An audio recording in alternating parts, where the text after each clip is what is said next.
76 anyos nga Japanese national nga unang na-rescue sa lokal kagamhanan sa dakbayan sa Lapu-Lapu niadtung miaging buwan human kini mag-istar ilawom sa kahoy sulod sa usa ka adlaw kauban ang iyang 49 anyos nga anak mitaliwan na. Ani ang report.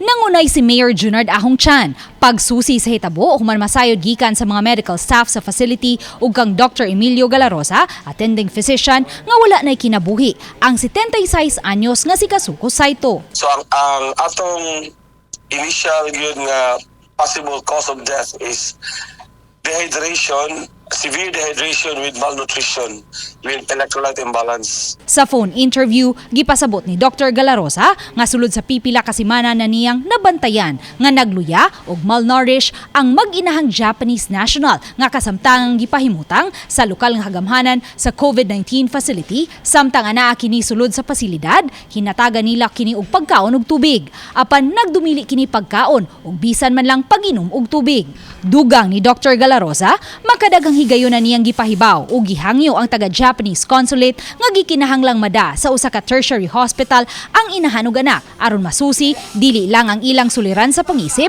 apan lakip na ang kahimtang sa ilang panglawas. Bigas bahin, gipaagi na lang sa IV fluids ang tubig ug pagkaon sa 49 anyos nga Japanese national nga anak sa namatay.